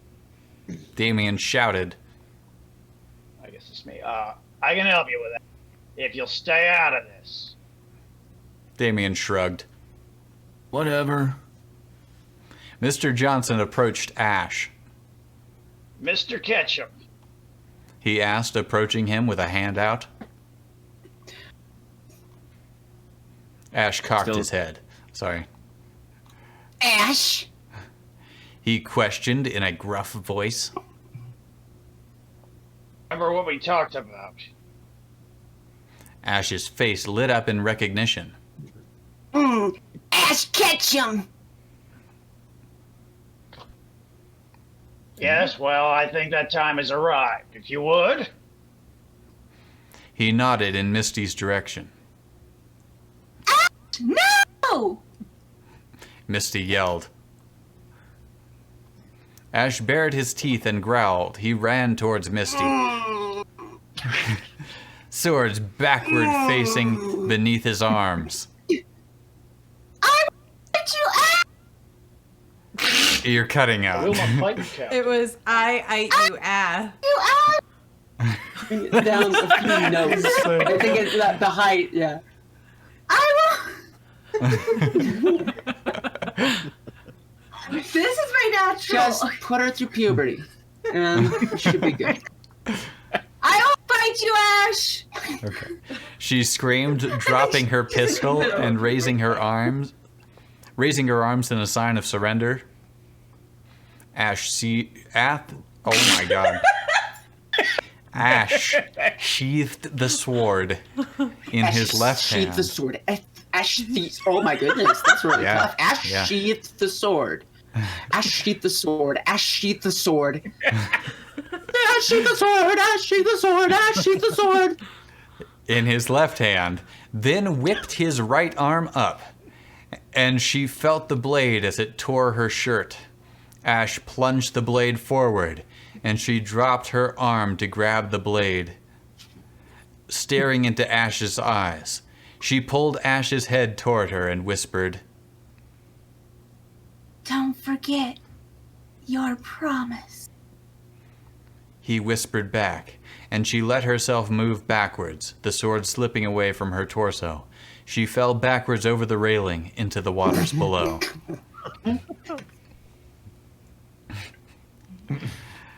Yes, Spitfire, he had two swords He was holding like in that really cool way, like where they're back behind him, and he sheathed one, and then the other like skiing poles. You know how you're always afraid of skiers because they're holding poles like that?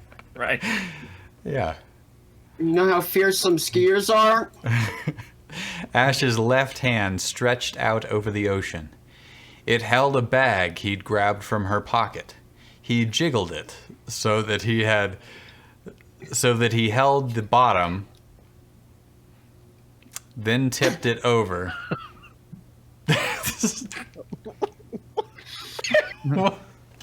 Okay. All right. So he's like holding it by the top and he jiggles it around until he's got the bottom. Okay. Right. Then tipped it over. Pokeballs fell out of it, dropping into the ocean also. Spitfire says a long way to go to say he dumped it out. Pikachu hissed, and even Damien gave a muttered, "Whoa." Mr. Johnson smiled as Ash raised the bloody sword above his head, red droplets pelting down onto his scalp. Mr. Johnson approached Ash. Good job. He said. What did you tell her before pushing over? Do that again. So, Ash responded. Catch 'em. Mr. Johnson nodded his approval. Why? You know what? Like Ash catch him. Like Ash catch them. And he's supposed to catch them all. Oh my gosh! What? Yeah.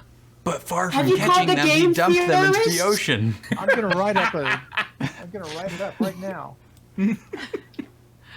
Matt, All right. have a we field still day. got some time, so I'm going to go to the next chapter. Quite. More like quit. So, chapter 18, part 1, The Present. Now, maybe it'll be clarified soon, but is the present like the latest, like the furthest? So 10 days later from 10 years Yeah. later. It's two sections. There's essentially today, which is 1 year later, and that's the present. And then Okay. we're going to 1 keep year seeing later is the flashbacks present. filling in the background. Okay. Okay. Since you're the writer, I can ask you though, was it a leap year? I need Yeah, we're still trying to get that. Man, this is in like Pokemon Now- land. Now, here's a real question. Sure. Years. Damien has a Gengar, right? Well, he had. It Oh, died okay. apparently. He had a Gengar. Frozen for some- Does that mean he's for or against Steve Plank's views on God? He's firmly against. Oh, okay. Or no, Okay. firmly for. Sorry, I forgot. Oh, okay. Oh. Okay, that Oh. makes more sense. He's The a pointer. present. Okay, so I think paragraphs 2, 3, and like 6 or something are from the AI prompt as well. I had to kind of Okay. mess with this one to make it work. So, but Okay. The group of teens and the two necromancers were in a dimly lit locker room beneath the stadium. The benches had been removed and a table brought in from somewhere else. Mr. Johnson pointed to his aide, then made a sweeping motion with his hand so that everyone moved back to the edges of the room. The aide produced a large bag and started pouring something out of it, forming a circle around the table. The substance first he grabbed the tip of it and then he jiggled it down in his hand. shuffled it around. The substance coming out was like a jiggled glowing kind of Jiggled salt. the bag of the balls, and It he wasn't had a clear. good firm grip on the sack. He turned it over. It wasn't clear what it was. It's not clear to you, the reader, what it was. Vampire Jamal hissed when it came near him. Pikachu wrinkled his nose in disgust. Once a circle was completed... Oh, we've lost Tracy's video. Hey, I'm switching to drawing because I okay. realize Ash isn't really in this, and I'm pretty sure I know all his lines. Once a circle was completed, the eerie salt formed a cylinder that encompassed the table. It was a sort of ghost circle. Mr. Johnson brought out a Pokeball and held it up like an auctioneer. Do you recognize this, Damien? Tell me now. Do you recognize this? Do I get that? Damien shuffled. I assume that's my Gengi. It's saying Gengi too. Party rock anthem, just shuffling like that. Yeah. Every day he's shuffling. Indeed. Replied Mr. Shuffling was Johnson. heard.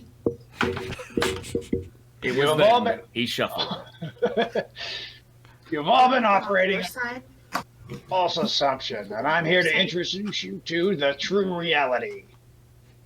I'm gonna come down inside your mind a little bit and see if you can understand the real reality. Oh God, is he gonna red pen? The real reality. You believe that we are called the necromancers for some gnomic reason that eludes most. That is not the case. Behold! Gnomic? Yeah. Last week, we were like, gnomic? I guess. Esoteric. It's like a... It's a legitimate word. Yeah, it means enigmatic or ambiguous. Yeah. Oh, I pronounce it right? Yep. All right, right. that was a swing. It's just a weird choice of word. Okay. What Why'd are you, you say a that, gnome? Drew? Well, I'm sorry. He glanced over to his aide, who nodded back at him, and they began chanting. Mr. Johnson and the other necromancer tossed the Pokeball on the table, and out came a resurrected Gengar. The Pokemon looked around the room and immediately went to stare at the ghostly circle. It took a step forward, and then another, until it was right in the center of the circle. The necromancers continued to chant, and eventually Gengar began to dance in place. Okay, so that paragraph is absolutely 100% AI generated. Okay, Gengar is shuffling now too. I don't remember reading that. No, that was Misha did that later. Okay, gotcha. Jade gave a sharp intake of breath and grabbed onto Ash, who hugged her to his side and stroked her hair. He didn't take his eyes from the spectacle unfolding before him. Mr. Johnson was watching the teenagers, who were staring in shock at Gengar. The chant wound down, but the ghostly circle and the resurrected Gengar did not change. He has been reborn. Mr. Johnson intoned. You may take him back now if you'd like. Damien wore a big, goofy grin as he walked into the circle, grabbed his Pokeball, and recalled Gengar into it. Awesome. He breathed. I assume this is Johnson. Okay. As you probably saw when we arrived, the incident that happened here a year ago has been contained, but not fully taken care of.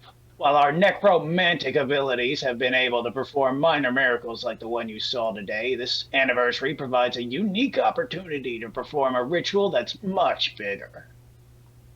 He adjusted the Ray-Bans on his nose. Now, let's go topside. Ooh, nautical. What do you say? You knew that word. Ash gripped and released the handles of his swords, gripped and released again, then gave a curt nod. See, OCD now? The group shuffled out of the room. Boink, boink, boink, boink, boink. Yeah, there's more shuffling. Yeah. Everybody shuffled out of the room.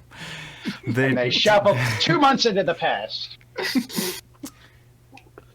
2 Right months ago. into our hearts.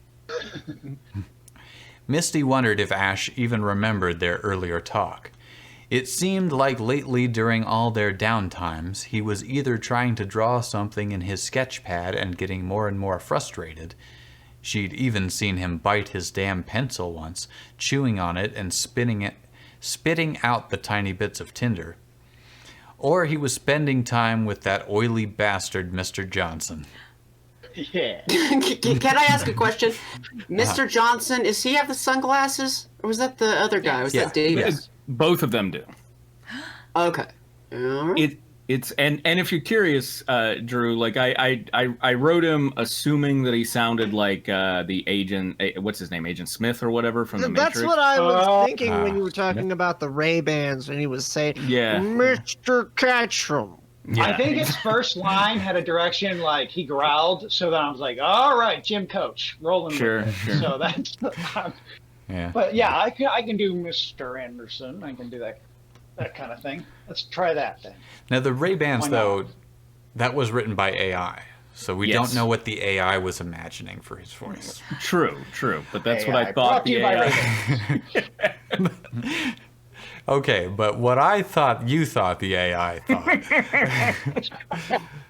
How Let's the ask hell? the AI.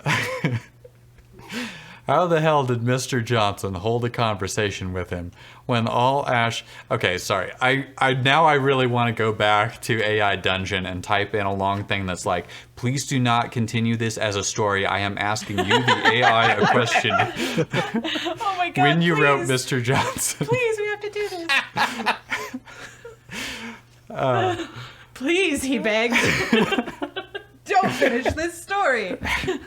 How the hell did Mr. Johnson hold a conversation with him when all Ash would say was his own name? Misty didn't know, yet he kept disappearing out of Ash's room with a cryptic look on his face, or he'd sit with him at a table, talking so low it was impossible to overhear. All right. Talking so low it was impossible to overhear unless you made it obvious that's what you were trying to do for hours. And speaking of the necromancers, what the hell was up with Mr. Davis? He'd stopped speaking to her, let alone coming over. But every time he passed her in the hallways, he gave her a look like he owned the house in which Anne Frank was hiding. What the hell was up with him? A look that struck hearts like the spears of Native Americans.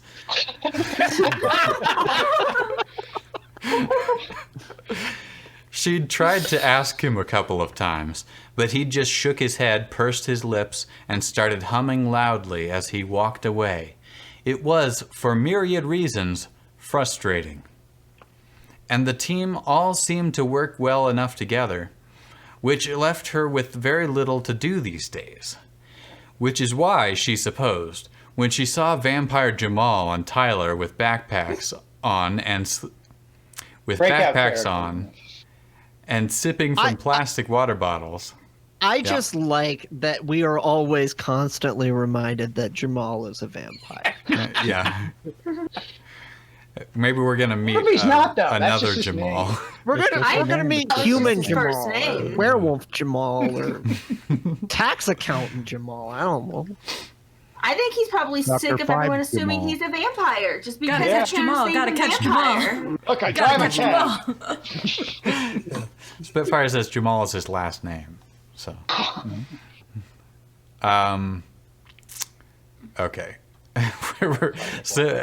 Vampire Jamal and Tyler with backpacks on and sipping from plastic water bottles, starting up a mountain trail.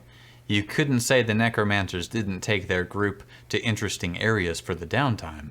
She impetuously called out to them. Hey, you mind if I tag along? The two looked at each other and shrugged. Sure, come on. Tyler replied, "We've got extra water, and you look like you're dressed for a hike, as always." Obviously, you're prepared. Extra water, that was another thing, right? Yeah, you're right. Extra water is a callback of sorts. The carrot-haired trainer looked down. Carrot top? Yeah. I like that. That's good. Because raven-haired was Call this back one, to the right? raven-haired. Yeah. Well, it should always be some kind of bird. The cardinal-haired trainer. She was wearing her usual denim shorts, red suspenders, and yellow half shirt. She shrugged and joined the duo. The trail started off easy, but soon turned into fairly intense switchbacks. High place. This path. Can you do that again? So how did you find this path? Perfect. She asked, "Who's gonna be Vampire Jamal?" Wow, this is a I'll coveted take role. the honors. I'd be Yeah, do Vampire it. I'll do Jamal. it. Oh, no, yeah, no, Kevin. Okay, Kevin cool. should be it. Where are we? Uh, I didn't know I was going to read it. Okay. It mentioned in the hotel primer guide. Vampire. Vampire Jamal replied. It mentioned it in the hotel primer guide. Vampire Jamal replied again. Oh, I thought you were prompting me. I get it. What we get right, of course. She said. She tried not to let her confusion show on her face. The But in her switchbacks... voice. Right. The switchbacks eventually started to even out into a trail that hugged the mountain while climbing slowly. Vampire Jamal took a sip and offered a spare plastic bottle to Misty. She took it gratefully and took a healthy sip. "So, have you heard from Evelyn lately?" Tyler asked. Who's Evelyn? Misty asked, shocked. My wife. Vampire Jamal answered. He was obviously trying to make the response sound unannoyed at her ignorance. Vampire Jamal was married? I did. Vampire Jamal continued. Got a letter last week. She's still doing her magic down in Africa. Blessing the rains and such. To Misty, he said. She works with UNICEF, providing aid to refugees in Chad. You know, a blood source. Misty responded with a slightly disconcerted, Oh. "And she still doesn't know?" Tyler asked with a slight smile. No, she knows what my condition. She knows that with my condition, things are always going to be a bit different in our relationship. And they're always okay with it. And we're both okay with that. As I've told you before. He was saying that last bit for Misty's benefit, she was sure. I figure, why worry her?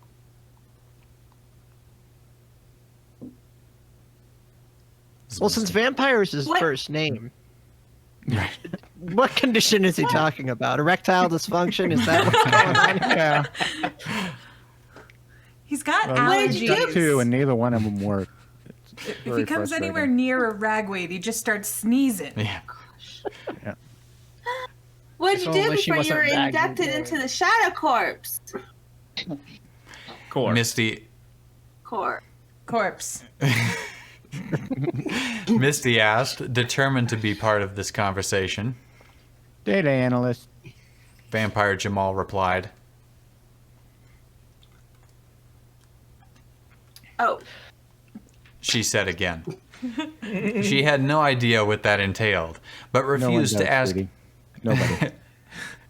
But refused to ask any more questions that made her look like an idiot. The two young men stopped, but not from exhaustion. They parted to let her see past them. She'd reached the end of the trail, and there before them was an enormous, gorgeous, placid mountain lake. Misty's breath caught. "Nice, huh?" asked Tyler. "It makes it easier to... It really puts things in perspective." Aren't she? Yeah. That sounds like he's plotting a murder there. Oh, sorry, you said... Yeah. Misty answered, overpowered by the majesty of the view before her. Tyler started undressing. You know, you don't have to do this next part. Said Vampire Jamal, following suit. But I swear to you, it's worth it. Misty cocked her head. Uh, Ha! He's just being coy to mess with you, said Tyler. He was now wearing just boxers. See over there? He pointed to a rickety structure near the edge of the lake. Is that really Tyler's voice? Because it always sounds like you're begging for somebody not to shoot you. It's kind of evolving over time.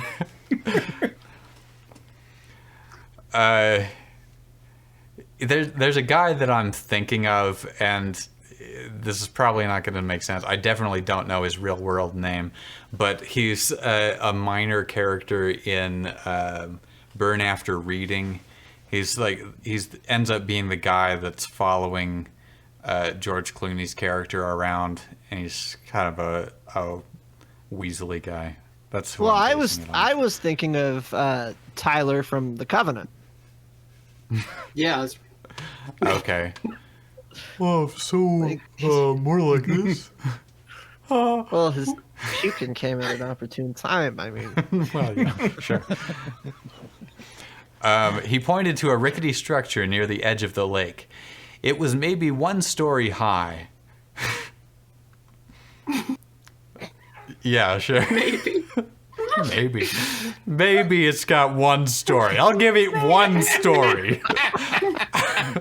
Not seeing a second story. And from it, out over the lake, ran what appeared to be a clothesline with some kettlebells hanging off of it. She could now see that the clothesline went out over the whole lake. Without context, the tiny lines had been swallowed by the sun. It's not Richard Jenkins. Is it Kevin Sussman? Could be. I'll look it up later.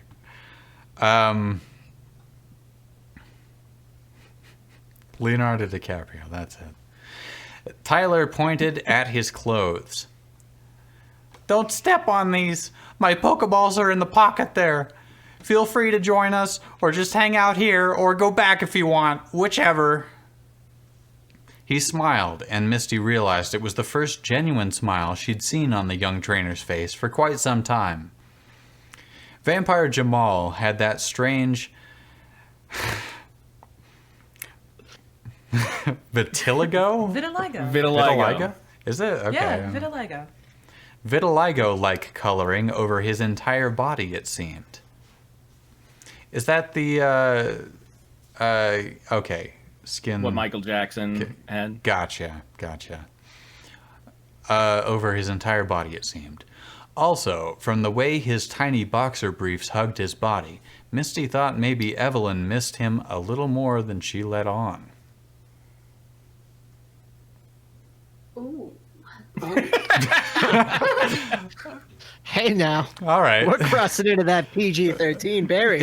Isn't she in Africa? Don't you fucking do that. Wait, she is the one in Everyone asks Africa, their though, parents right? to help them get online, right? Yeah. Okay, whatever. Misty coughed and looked away. 13 or under. Tyler ran up to the structure, climbed the nailed-on boards. Spitfire says Vampire Jamal's packing heat. Yeah. Yeah, but he can't use it. He's got erectile dysfunction.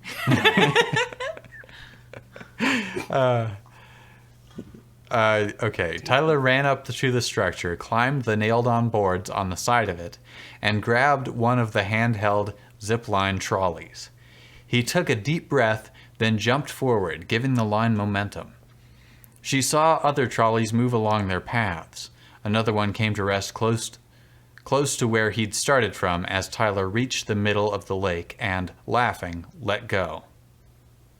Water ballooned up around him, and he quickly began swimming away, knowing Jamal would be close behind. Jamal repeated the same process. Water ballooned up around him like in a waterbending way? Is he in a big bubble now? No. Misty hesitated only for a moment. Hell, she was a water trainer, wasn't she? She knows all the names of the parts of ships. And Misty unstrapped her suspenders and took off her shorts. She quickly tossed the yellow shirt, exposing the sports bra below. Okay. But is it blast resistant, this sports bra?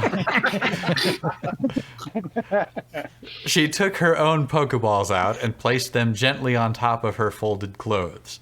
She then moved her neck to the side. She said to no one. She then moved her neck to the side, hearing the crack it made. And walked over to the old wooden structure. She felt the cool breeze on her face as she took hold of the metal trolley. She leapt forward, and the lake seemed to move beneath her, flying by in opposition to her. She screamed, but it was a scream of delight, and once she gauged herself to be somewhere near the midway point, she let go her death grip and felt the water rush up to meet her like the impatient grip of a lover. Ooh, she's like 13. She's like 20. She's 13 like plus 15 plus most of a year. Yeah. She's 29 or whatever. She just looks 13 because this fucking fic is weird. All right. So yeah, does everybody, I mean... Now, wait. In that last time Vampire Jamal was mentioned, he was not referred to as Vampire Jamal. Is he still a vampire? That was really a fuck up on my part. I apologize for that. I'm completely thrown. I thought we were meeting the other Jamal. Jamal. Yeah. The artist formerly known as Jamal. I'm not gonna comment at all on Vampire Jamal. You'll just have to read and find out. But Gotcha. But so does everybody get now what, like, I talked about it a couple of times before, and I don't think people were quite grokking it, but like, yeah, this is a year jump, and that becomes the present, and then we're taking like incremental flashbacks back to the time period where the original fic ended. Right, and it's like I'm trying to tease that something happened a year ago. Right, but right, yeah. Something. They're patching holes in the hull of the boat. The hull is the bottom part. I'm just as a wild guess. I'm gonna say maybe Ash was like fused with his Greninja and became a Pokemon, a ninja Pokemon in his own right. That's probably better than what I did. So. Okay, good to know. So we've got a lot to look forward to then. Yeah, how much more is there? We've done 2 chapters. There are 9 chapters total. It ends on chapter 25. Okay. Thank you for joining us for Fanfiction Theater. Yeah, I mean, do we have anything else? I really have to pee, so I'm kind of gonna... Should have capped yourself before the show. That's how the pros do it. Just gonna check on Twitch real quick, see who So that water raid. imagery didn't do it for you, huh? Okay, perfect. Psyche Siren is doing National Park Girls. She's been going through this dating sim where you date personifications of national parks. So like Yosemite is a character. And Sam? Yellowstone, that's the one with Old Faithful, right? Oh no. She actually has a geyser on her head that like erupts when she gets excited. It's utterly ridiculous. That's not how Old Faithful works. I know, it's not really faithful, is it? It doesn't feel anything. So just like me. So stick around, show them some love. This seems to be the best way for us to find new followers. And remember, it all going according to plan. And we will see you next week. Good night.